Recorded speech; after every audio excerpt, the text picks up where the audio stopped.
본문 6절을 먼저 볼까요? 네가 이것으로 형제를 깨우치면 그리스도 예수의 좋은 일꾼이 되어 믿음의 말씀과 내가 따르는 좋은 교훈으로 양육을 받으리라 그랬는데, 여기 보면 사도 바울이 아들이자 목회자인 디모데에게 해주는 말이 뭐냐면, 네가 이것으로 형제를 깨우치면 된다. 형제를 깨우치면 그럼 그 형제들이 그리스도 예수의 좋은 일꾼이 될 거다, 이렇게 말하고 있는 거죠. 그렇다면 네가 이것으로 형제를 깨우친다 그랬는데 이것이 뭘까요? 뭘로 형제를 깨우치는 걸까요? 형제를 깨우치는 내용은 이미 우리가 지난주에 함께 살펴봤던 앞에 내용을 이야기할 겁니다. 그렇다 그러면 지난주의 설교 내용을 잠시 복기해 볼 필요가 있습니다. 사도 바울이 성령으로부터 들은 말씀이 있었는데, 그것은 훗날이 되면, 언젠지는 모르지만 곧 훗날이 되면 믿음에서 떠난 어떤 사람들이 생기게 되는데, 그들이 믿음에서 떠나면 어떤 일이 벌어지는가? 미혹하는 영과 귀신의 가르침을 따르게 된다. 그걸 성령께서 말씀해 주셨다는 겁니다. 믿음을 떠나면 당연히 그리스도의 사람이 아니겠죠. 그리스도께서 그를 주장하지 않겠죠. 믿음의 사람이 아니니까 더 이상 그리스도에게 매여 있을 필요가 없겠죠. 그렇게 그리스도를 떠났으니, 그리스도가 그를 주장하지 않으니, 그러면 무엇이 그를 주장하는가? 그를 주장하는 것은 미혹의 영과 귀신, 그것의 가르침을 따르게 된다는 것입니다. 결국은 하나님을 떠난 존재, 믿음을 떠난 존재들은 미혹의 영, 그리고 귀신을 따르는 존재가 돼버리고 마는 거죠. 그래서 그들이 양심의 화인을 받습니다. 화인은 지난번에 말씀드린 것처럼 불도장이라고 그랬잖아요. 불로 도장을 새겨서 쇠에다가 도장을 만든 다음에 그걸 불에 달궈서 몸에다 딱 찍는 거, 그게 화인이죠. 그들이 양심에다가 불도장을 딱 맞게 된다는 겁니다. 그렇게 양심에 불도장을 딱 맞게 되면, 한 번 새겨지면 불도장은 다시는 없앨 수 없게 되고, 모든 사람들이 그를 볼 때마다 불도장의 존재로 인식하게 되는 특징이 있습니다. 그래서 사람들이 그를 보면 자연스럽게 저 사람은 저런 사람이라고 규정하게 되죠. 도장이 맞춰 있으니까요. 그 도장을 보는 순간마다 딱 느껴지죠. 범죄를 딱 새겨놓으면, 아, 저 사람은 범인이구나, 죄를 지었구나. 죄자를 딱 새겨놓으면, 아, 저 사람은 죄의 사람이구나. 그런데 이 믿음을 떠난 사람들은 미혹의 영과 귀신의 가르침을 따르기 때문에 양심의 화인을 맞는다? 그 양심의 화인이 뭐냐? 그 화인은 도장이 찍혀 있는 건데, 미혹의 도장, 귀신의 도장이 찍혀 있죠. 그럼 사람들이 볼 때마다, 아, 저 사람은 미혹의 사람이구나, 귀신을 따르는 사람이구나 라고 하는 것을 알게 된다는 겁니다. 그들은 비록 아무리 좋은 옷을 입고 좋은 말을 하고 좋은 행동을 하는 것 같으나 그의 속은 불도장이 찍혀 있는 존재입니다. 아무리 가리려고 해도 진실은 드러나게 마련이어서 조금만 지나면 다 드러납니다. 불도장의 존재가 다 드러나는 거죠. 우리 흔히 말할 때 겉은 번지르르한데 속은 문드러졌다, 이런 표현하잖아요. 겉은 번지르르합니다. 그런데 속은 완전히 문드러진 존재가 될 수 있다는 거죠. 여러분, 가려진다고 해서 가려지나요? 육체의 질병은 좋은 옷을 입고 있다고 해서 가려지지가 않습니다. 우리가 질병이 안에 있어도 좋은 옷 입고 가고 화장하고 그러면 그 사람 병자가 아닌 것 같아요. 그런데 육체의 질병은 절대로 가려지지가 않습니다. 육체의 질병뿐만이 아니라 마음의 병 역시도 마찬가지입니다. 화려하게 입고 치장을 하고 귀한 것을 들고 다닌다 할지라도 마음의 병을 감출 수가 없습니다. 말을 하면 독이 튀어나오잖아요. 조금만 뭐 하면 속에 있는 응어리들이 확 튀어나오잖아요. 사람들에게 상처를 막 주고 그런데 심리적으로 보면 그 사람이 상처를 주는 말을 하는 사람은요, 안에 상처가 많은 사람이 상처 준다 그랬잖아요. 안에 상처가 가득하니까, 이런 상처가 가득하니까 그런 상처들이 말만 하면 그냥 툭툭 튀어져 나오는 겁니다. 여러분, 마음이 화평으로 가득한 사람들은요, 말을 해도 화평의 언어가 나오고, 마음에 사랑이 가득한 사람은 사랑의 언어가 튀어나옵니다. 여러분, 남녀가 사귈 때는요, 사랑이 가득하잖아요. 막 사랑이 있을 때에는요, 사랑이 가득하니까요, 말을 할 때는요, 사랑의 언어밖에 안 나오는 거예요. 사랑이 있으니까 사랑이 나오는 거죠. 그런데 좀 지내다 보니까 사랑이 사라지고 그 안에 화가 있을 때는요, 남녀가 같이 있을 때도 말만 하면 화가 툭툭 튀어나옵니다. 여러분, 질병을 감출 수 있습니까? 육신의 질병도 그렇고 마음의 질병도 그렇고 좋은 옷 입으면 해결됩니까? 가린다고 해서 가려집니까? 사람이 그런 치장을 하고 미사여구를 붙여도 그런 사람은 그런 사람인 겁니다. 우리나라 동화 중에 해와 달이 된 오누이라는 동화책이 있습니다. 이 책은 원래 중국 동화를 우리식으로 각색한 건데, 내용을 이야기하면 여러분들이 다 아시는 내용이긴 하지만 내용이 좀 이렇게 시간이 좀 가니까 가까이 단순하게 얘기하면, 한 엄마가 아이들 셋을 집에다 남겨놓고 품삯 일을 하러 가서 품삯 일을 하고 돌아오는 길에 호랑이를 만나게 됩니다. 호랑이가 그 엄마를 확 보고서 잡아먹어버려요. 잡아먹어버리고서는 이 아이들도 잡아먹으려고 엄마의 옷을 입고 집을 가죠. 집을 가가지고서는 아이들한테 엄마 왔다 그러니까 애들이 가만히 보니까 엄마 목소리가 아닌데 엄마 왔다 그러네요. 엄마 아닌 것 같은데 그러니까 엄마 왔다니까. 그래서 그러면 손 좀 내밀어 봐요. 그래서 손을 싹 내미르는데 옷은 가려졌는데 그 손에 호랑이 손은 그대로 있잖아요. 그러니까 애들이 엄마 아닌데? 그 옷을 보여줘요. 옷을 보여줘도 엄마가 아니죠. 그러니까 애들이 열어주자니까 호랑이가 강제로 열어서 들어가서 그 세 아이 중에 한 아이를 먹고 두 아이를 먹어서 없애려고 그러는데, 그 두 아이에게 하늘에서 밧줄이 내려와서 그 두 아이들이 밧줄을 잡고 있으니까 그 아이들이 하늘로 올라가서 한 아이는 해가 되고 한 아이는 달이 되었다. 그래서 해와 달이 된 오누이라는 동화책이 있습니다.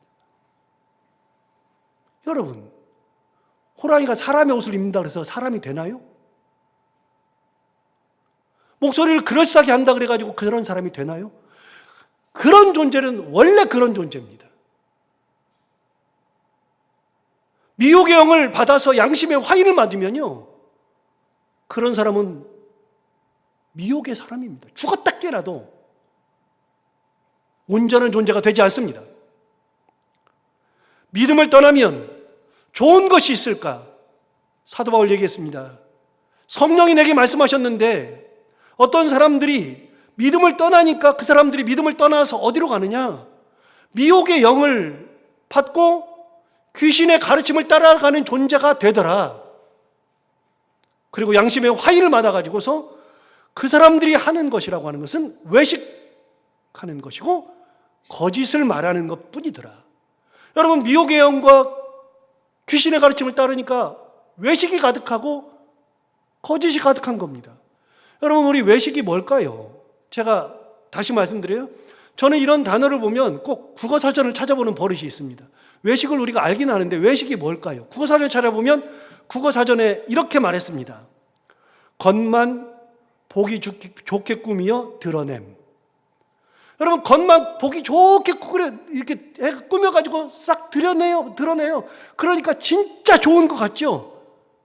다시 말씀드려요. 속은 문드러져 있는 거죠.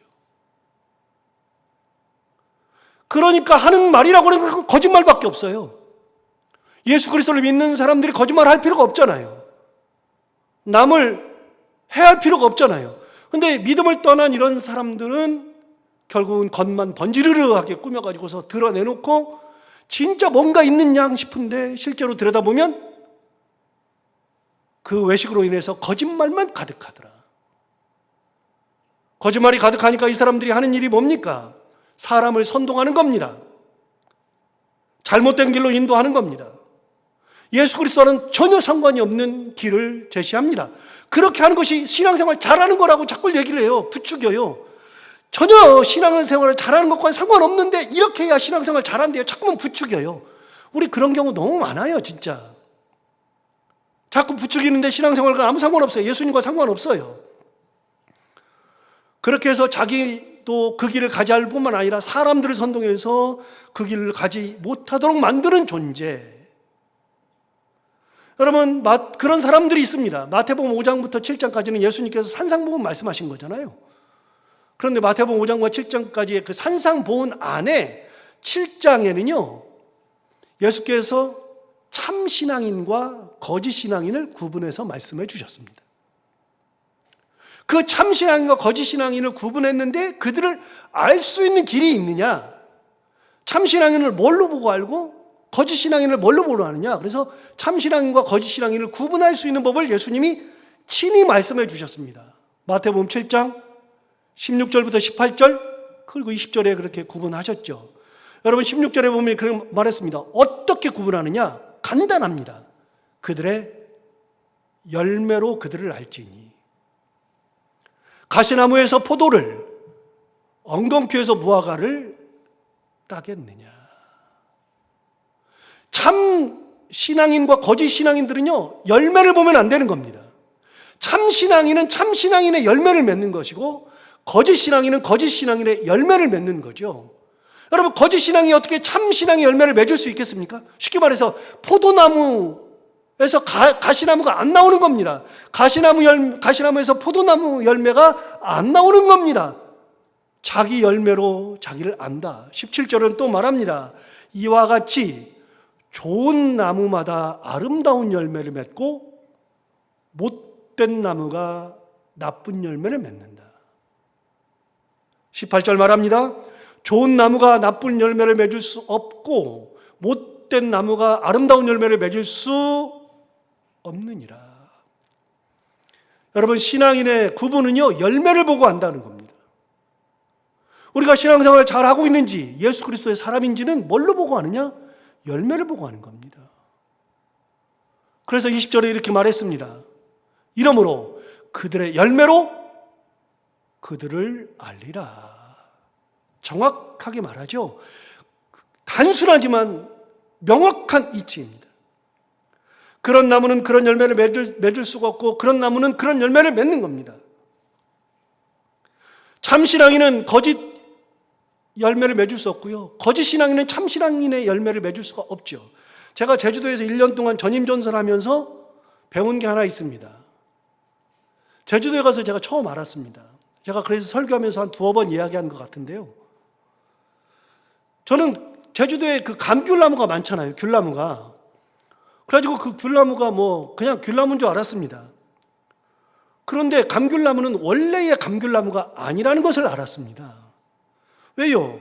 원래 감귤나무는요, 우리가 알고 있는 감귤나무는요, 굉장히 열매가 달아요. 시지 않아요. 달아요. 그런데 이 나무에는 원래의 감귤나무는 치명적 약점이 하나 있는데 병충해에 너무 약하다는 겁니다. 그리고 이 나무는 병충해에 약하니까 열매가 맺었다가 완전한 열매가 맺기 전에 다 떨어져 버린답니다. 살아남는 귤이 거의 없답니다. 그래서 상품화하기가 너무나도 어렵고 소출을 기대할 수가 없으니까 어떻게 하면 될까를 생각하다가 이 나무가 병충해에도 강하고 열매도 떨어지지 않도록, 감귤이 떨어지지 않도록 하는 방법을 생각해낸 게 뭐냐면 똑같은 과의 나무인데 성질이 상당히 다른 나무를 접붙이기로 했습니다. 그게 뭐냐? 우리 잘 아는 탱자나무입니다. 여러분, 탱자 아시죠? 탱자는 요만한데 드셔봤잖아요. 탱자 먹으면 어때요? 씌어가지고 먹지 못하는 나무가 탱자나무입니다. 그런데 탱자나무는 같은 과예요. 똑같은 과예요. 그런데 탱자나무의 가장 큰 단점은 씌어서 못 먹는 건데 장점은 나무가 너무나도 생명력이 강한 거예요. 그 나무는 병충해가 오질 못해요. 나무가 너무 강해요. 그 다음에 열매가 떨어지질 않아요. 그래서 그 두 나무를 접붙인 겁니다. 그래서 뿌리는 탱자나무요, 위에 가지는 감귤나무를 접붙인 겁니다. 그래서 여러분, 나무 열매가 어떻게 됐어요? 우리 감귤 드셔보시면 알지만 감귤은 되게 단맛도 있지만 신맛이 강하죠. 이유는 간단합니다. 그래서 감귤이 신 겁니다. 그걸 사람들이 잘 못 먹으니까 한라봉도 만들고 천혜향도 만들고 레드향도 만들고 별걸 다 만들어내면서 달게 만들려고 하는 것이 숙제여서 그렇게 만드는 거죠. 여러분, 이것이 세상 이치입니다. 변하지 않습니다.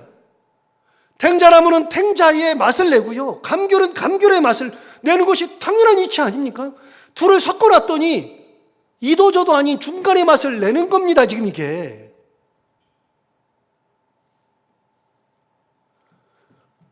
여러분, 어떻게 거짓 신앙이니 참 신앙인의 열매를 맺습니까? 탱자나무에서 맺혀진 열매는요, 절대로 달 수가 없습니다. 달지 않습니다. 무슨 짓을 해도 달지 않습니다. 열매로 그들을 안다 그랬습니다. 미혹의 영, 귀신의 영을 따르는 이들의 양심이 화인을 맞아서 그들이 쏟아내는 것은 외식하는 것이고 거짓말하는 것이고, 그게 열매예요.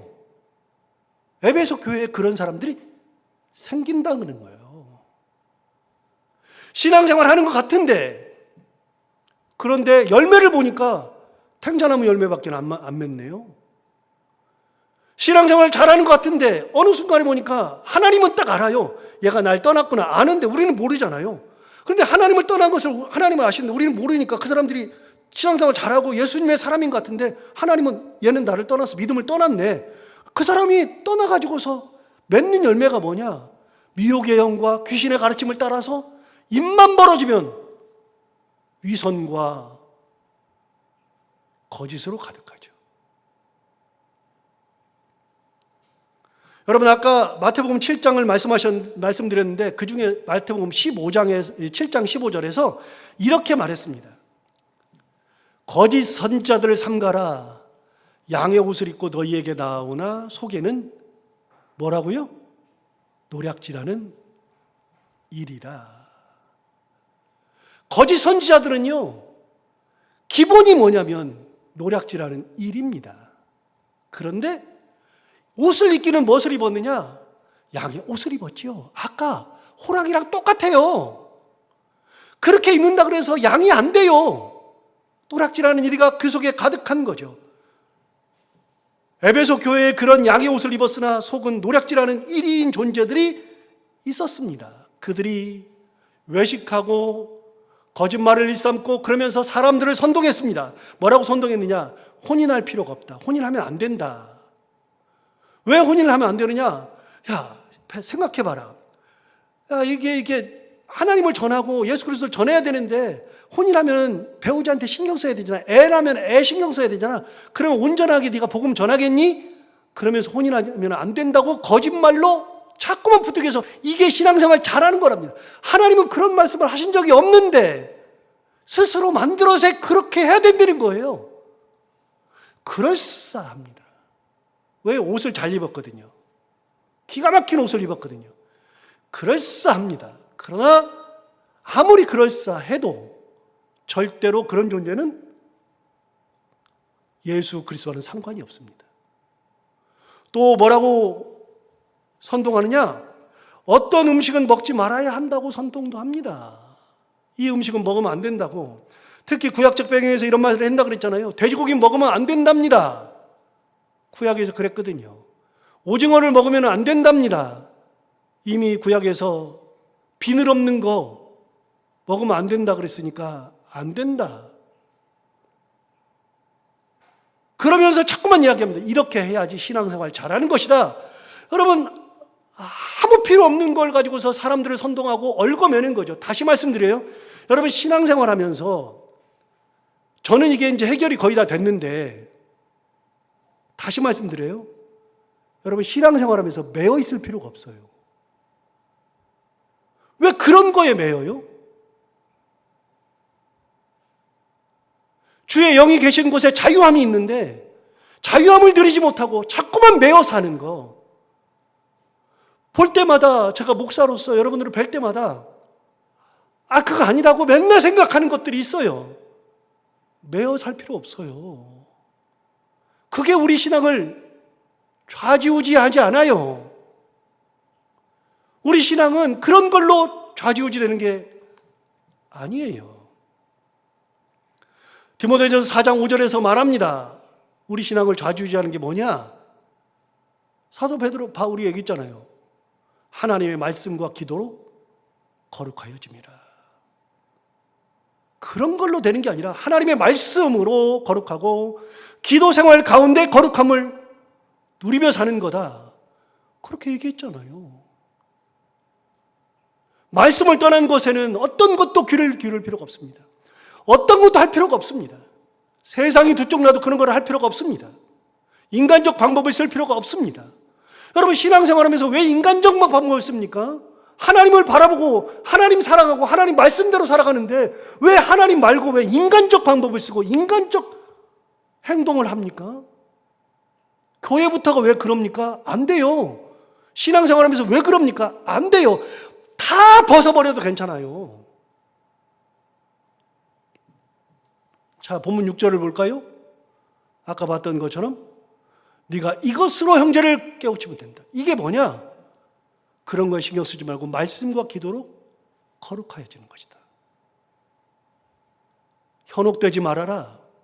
미혹의 영 따라갈 필요가 없다. 무슨 말을 해도 들을 필요가 없다. 뭘로 거룩해지느냐? 말씀과 기도로 거룩하여진다. 이걸로 형제를 깨우치면 어떻게 되느냐? 그리스도 예수의 좋은 일꾼이 되어 믿음의 말씀과 내가 따르는 좋은 교훈으로 양육을 받는다. 이렇게 말하죠. 여러분, 다른 걸로 사람들을 깨우칠 필요가 없더라고요. 다른 것이 중요하지 않더라고요.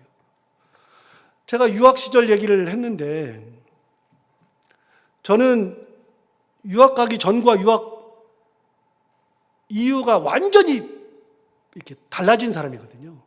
저는 유학을 진짜 잘했다고 생각하는 사람이에요. 유학 가기 전에 저와 유학 다녀온 저는 완벽하게 달라졌습니다. 이게 유학하면서 이제 생각하면서 제 목회를 돌아보고 제 삶을 돌아보고 뭐 여러 가지를 하면서 내가 본질에 충실하지 않구나라는 것을 유학하면서 깨달았기 때문에 그렇습니다. 저는 유학하기 전에 일을 굉장히 잘했습니다. 저는 일이라 그러면 너무너무 잘했습니다. 흠도 없이 일을 진짜 잘했는데요. 그러다 보니까 제 눈에 안 차요. 성에 안 차요. 제가 청년부를 지도했는데 청년들이 하는 것들이 진짜 마음에 안 들어요. 그래서 수련회를 간다 그러는데 수련회 준비하는 것도 하나도 마음에 안 들고요.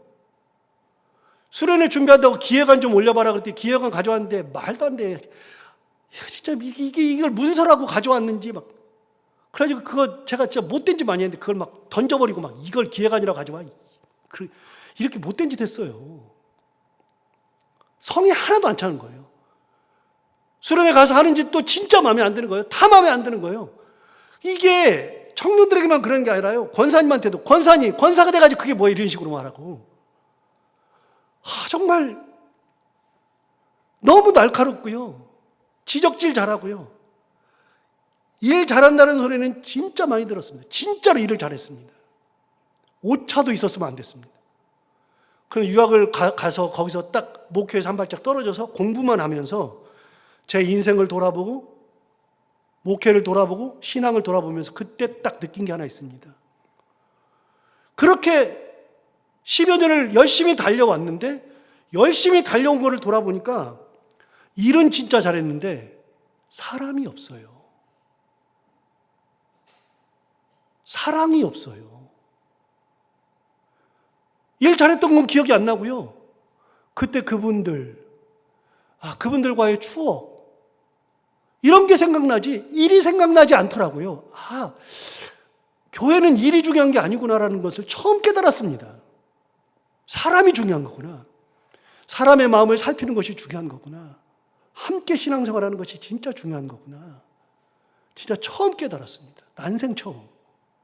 그래서 그때 결심한 게 뭐냐? 앞으로는 일은 최소한으로 줄이고 안 하면 좋고 사람 사랑하고 하나님의 말씀 나누는 것만 있으면 되겠구나. 그래서 그 다음부터는 바뀌었습니다. 의미가 없는 것을 할 필요가 없더라고요. 하나님이 좋아하지도 않는데 뭐하러 합니까? 여러분, 본질에 충실하지 않는데 의미가 없어요. 하나님 앞에 갔을 때 하나님이 저한테 그러셔요. 야, 너 진짜 일 잘했네. 너 진짜 뛰어난 애네. 너는 교회 진짜 일 잘하는 일꾼이네. 하나님 그런 말 안 하실 것 같은데? 하나님 뭐라 그러셔요? 너 참 잘했다. 너 성도들 참 사랑하고, 너 목사인데 성도들의 마음도 어루만져주고 성도들 사랑하고 잘하고 왔다. 이렇게 말씀하시지. 너 교회 일 진짜 잘했다. 그 말씀 한 번도 안 하실 것 같아요. 오히려 너 왜 그렇게 하다가 사람들 상처 줘?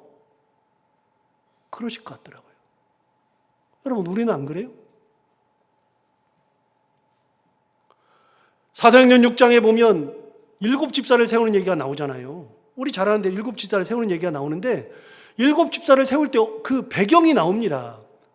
그 배경은 뭐냐면 예루살렘에 있는 교회에, 예루살렘 교회죠. 지금 우리 교회라고 치면 예루살렘 교회에 유대인들이 예수 믿는 사람들이 답니다. 거기는 뭐 이방인들이 예수 믿는 게 아니라 처음에는 유대인들이 믿었으니까요. 유대인들이 모여 있었는데 그 유대인들을 둘로 나뉘어졌습니다. 하나는 헬라파 유대인들, 하나는 히브리파 유대인들. 헬라파 유대인들은 쉽게 말하면 우리나라를 떠나서 외국 사는 사람들이 헬라파 유대인들이고요. 우리나라에 사는 사람들이 히브리파 유대인들이죠. 그래서 외국에 살다가 들어온 헬라파 유대인들이 교회에서 같이 생활하다 보니까 어느 날 갑자기 보니까 아니 사도들이 구제를 해가지고서 과부들을 이렇게 먹을 걸 주고 그러는데 가만히 보니까 우리 헬라파 유대인들의 과부만 구제해서 자꾸 빠져요. 이게 뭐지? 저 사람이 빠졌다고 얘기하니까 너 왜 빠졌어? 알아보니까 저 사람도 빠지고 많이 빠졌네.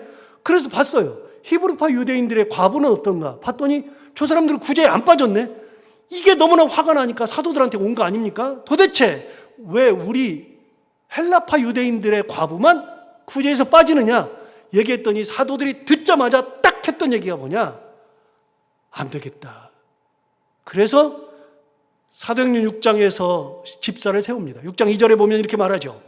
12사도가 그 얘기를 들은 다음에 모든 제자를 불러 이르되 우리 사도들이 하나님의 말씀을 제쳐놓고 접대를 일삼는 것이 마땅하지 아니하다.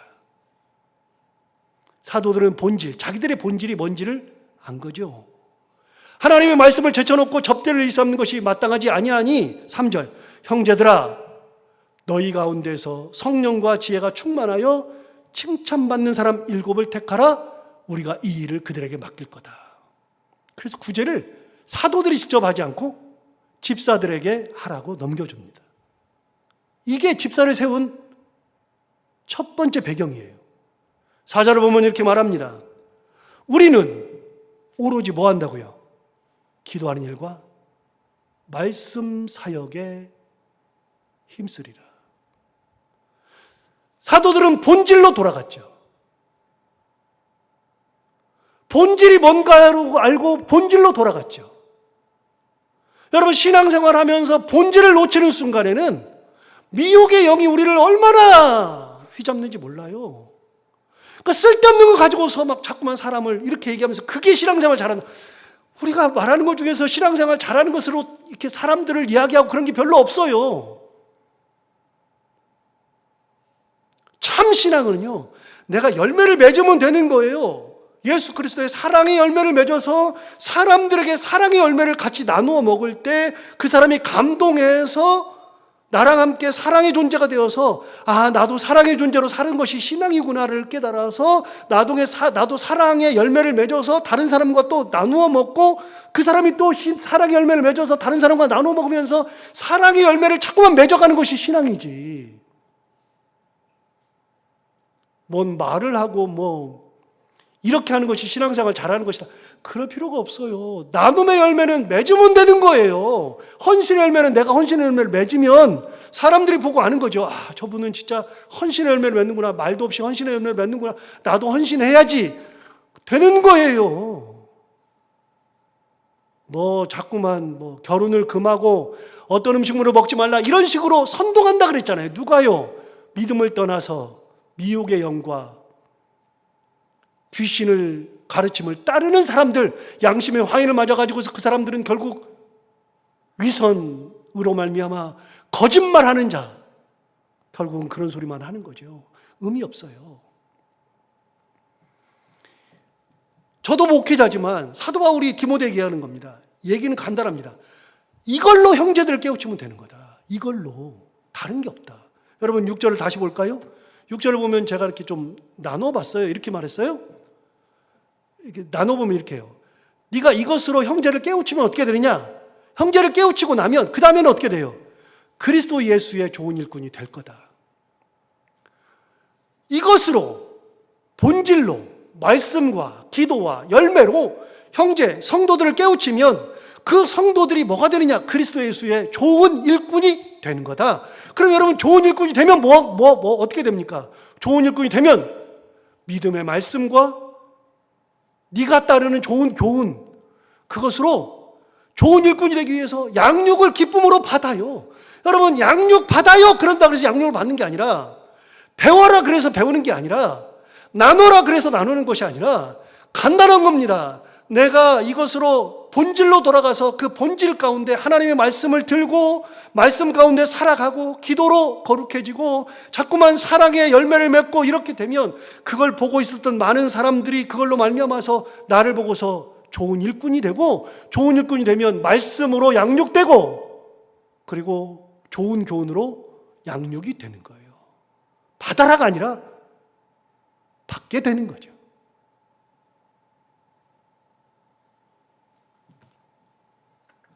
우리 선배 목사님들이 가끔 얘기했거든요.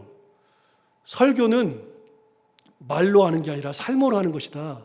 저 어렸을 때 잘 몰랐어요. 그게 무슨 말인지를 몰랐어요. 근데 설교는 말이 아니라 삶이래요. 몰랐는데 이제는 좀 알 것 같아요. 이제 60이 다 돼가니까 이제 알 것 같아요. 여러분, 저는 말 잘하고 막 그러면은 제가 대단한 사람인 줄 알았습니다.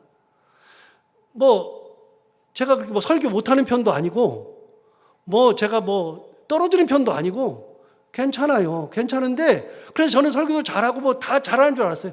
그런데 여러분 9년 동안 내 설교 지금 듣고 있잖아요. 그게 그거예요. 아무리 잘해봐야. 얼마나 특출나요.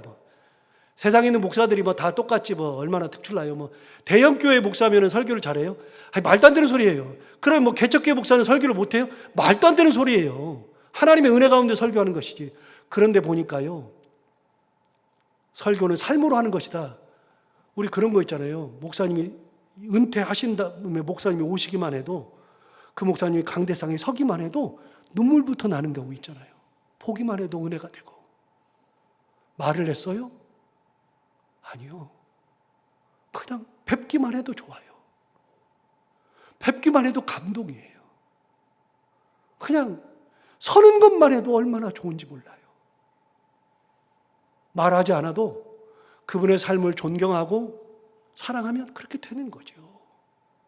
여러분, 내가 하나님의 그 열매를 맺으면, 하나님 주시는 그 열매를 맺으면 그 열매가 사람을 열매로 바꾸는 겁니다. 내 사랑이 사람을 사랑으로 만들어요.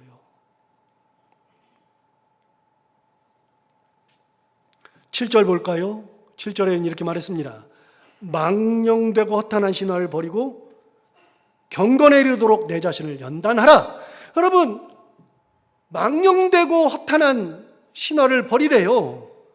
그리고 내 자신을 경건에 이르도록 연단하래요. 여러분, 망령되고 허탄한 게 뭐예요? 그거는 쓸데없는 거 가지고서 말할 필요가 없다는 거예요. 허탄한 거, 망령된 거.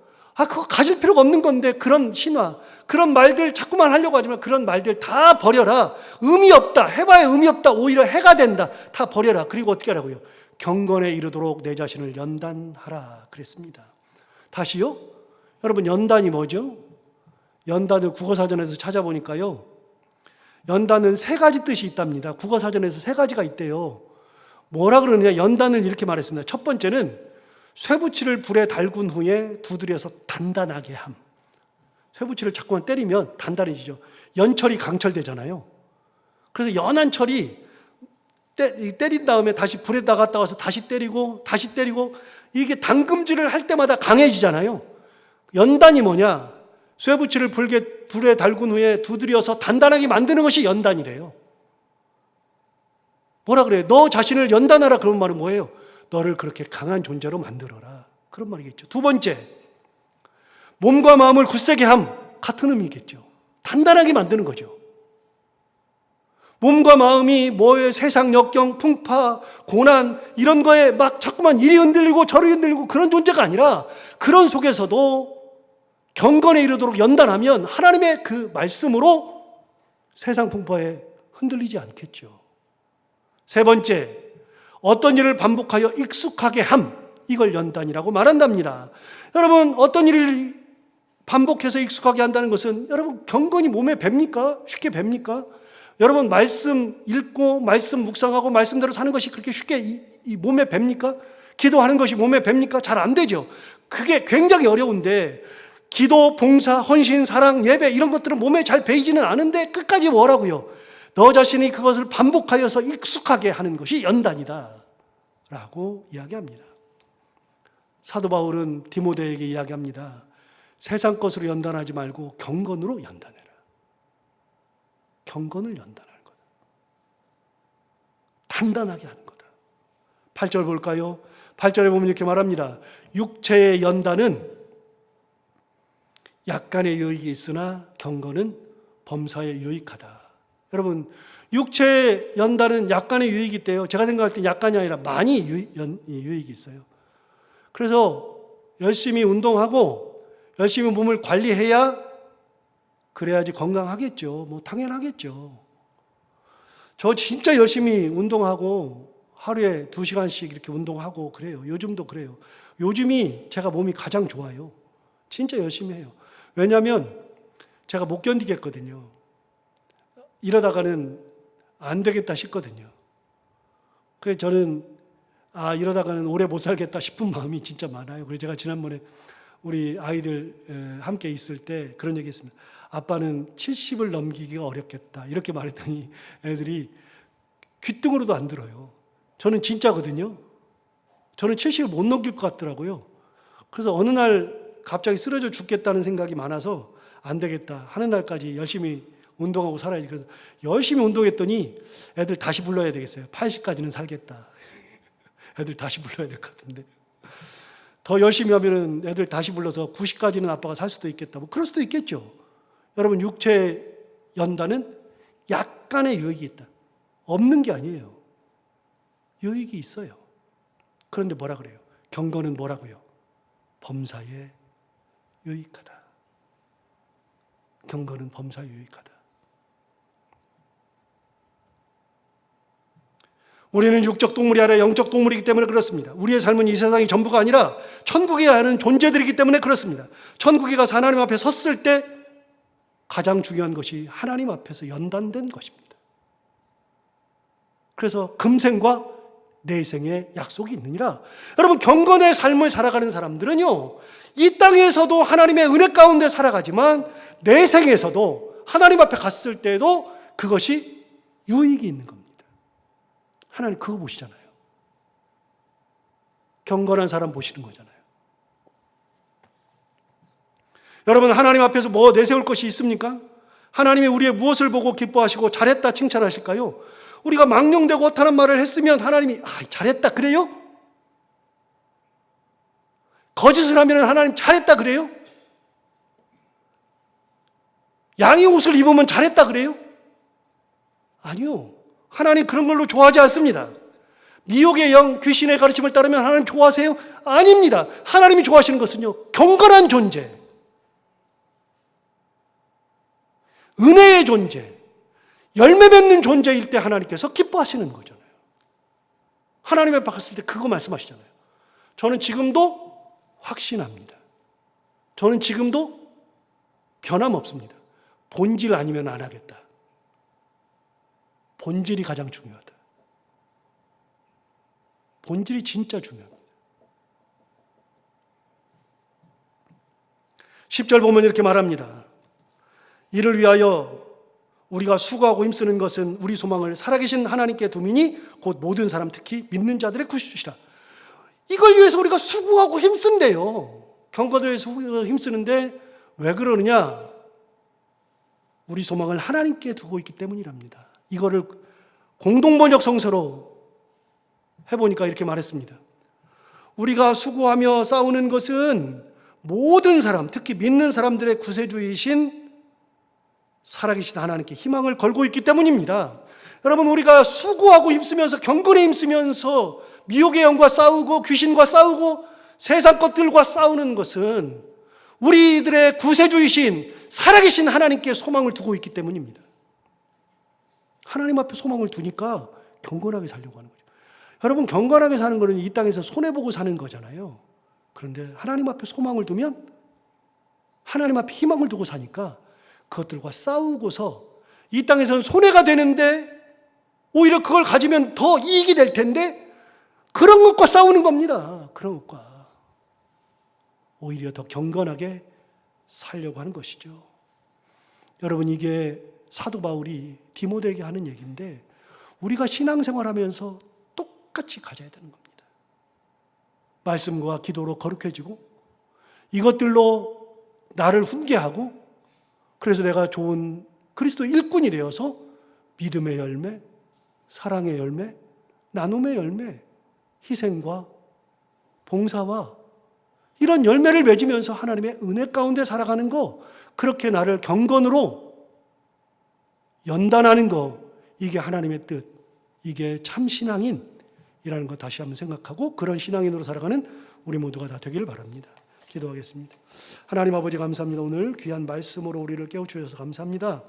이 말씀이 우리 가운데 진짜 힘이 되고 우리가 어떻게 살아가야 할지, 어떤 신앙인으로 살아가야 할지를 가르쳐주는 귀한 말씀이 되게 해주셔서 감사합니다. 이 말씀 기억하고 우리가 세상에 망령되고 헛하는 것들을 다 버리고 경건에 이르도록 내 자신을 연단하면서 하나님의 뜻 가운데 귀한 성령의 열매를 맺으며 하나님의 은혜 가운데 살아가는 저희들 다 되게 하여 주옵소서.